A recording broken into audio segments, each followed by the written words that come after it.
Hello everyone, and welcome back to Aussie ATPLs. Today we'll be diving into CASA ATPL flight planning.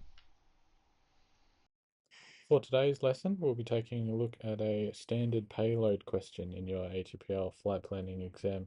I'll take you through the whole working process for a practice example, so you can see how I would tackle a question just like this.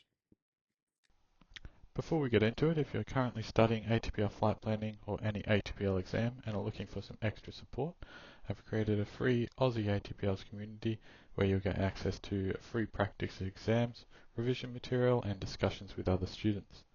Private one-on-one tutoring is available, although numbers are extremely limited. If any of that interests you, the links are in the description below, so join the community today.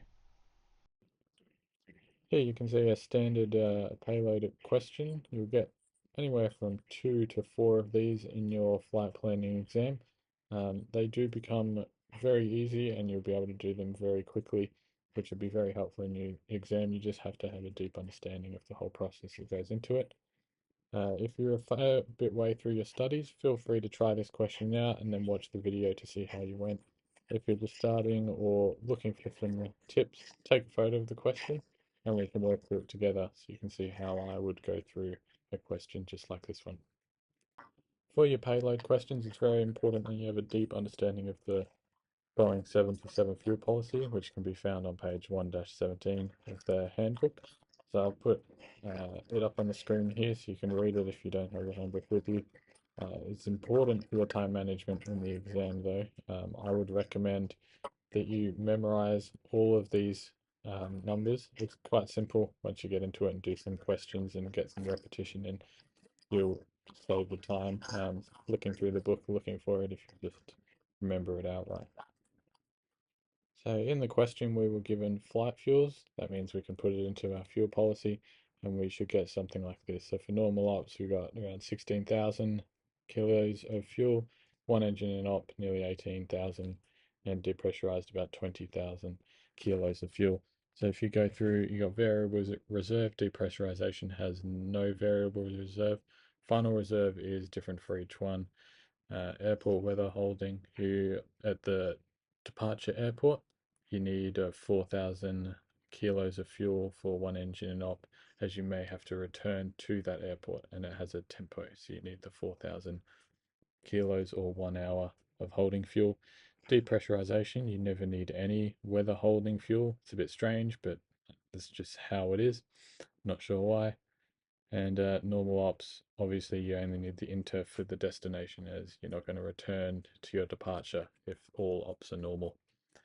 Traffic, obviously you only need in normal operations, as you'll get priority if you're in an emergency with the single engine or depressurized. And then you've also got your taxi, startup and shutdown fuel. And then you got the totals down the bottom. So we'll write these down as they'll be important for our working out to find our payload.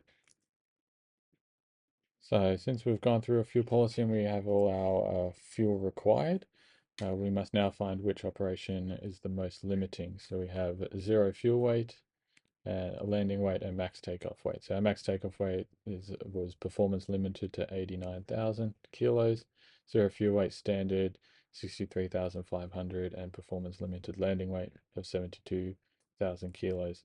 So we'll go through and figure out which one of these will be most limiting.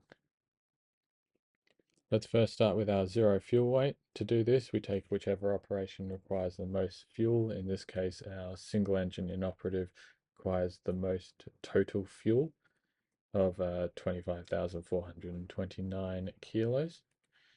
We have a performance limited takeoff weight of 89,000. So if we take 89,000, take away our total fuel required, this will give us a zero fuel weight if we depart at max takeoff weight of 63,571. So since we have a zero fuel weight limit of 63,500, you can obviously tell we've got we would be over zero fuel weight by 71 kilos if we took off at max takeoff weight. So our zero fuel weight limited max takeoff weight is 71 kilos less than our performance limited max takeoff weight.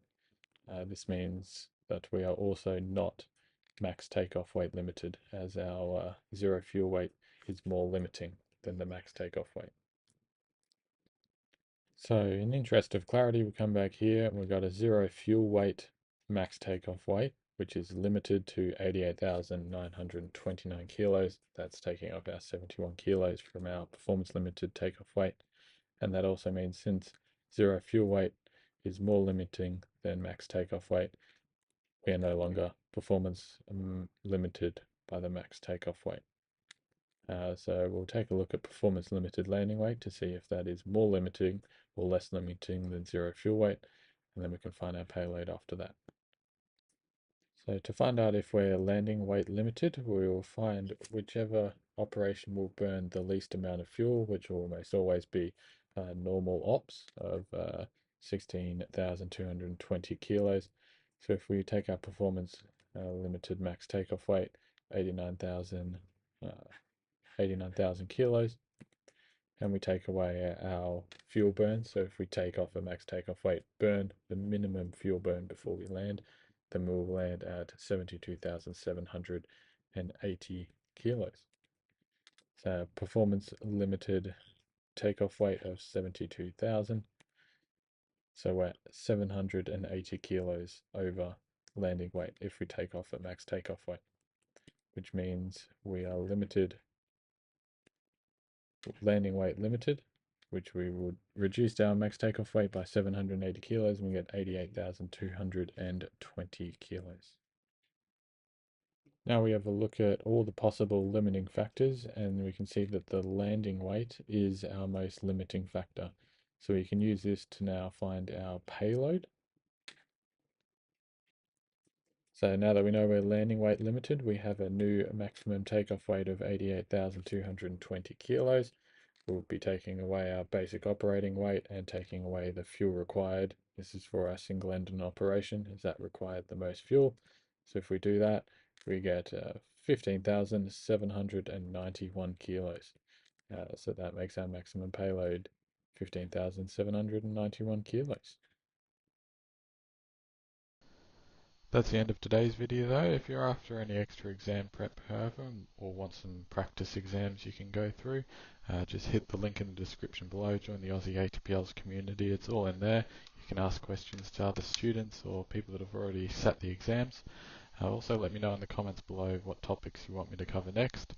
But thanks for watching and good luck in your exams.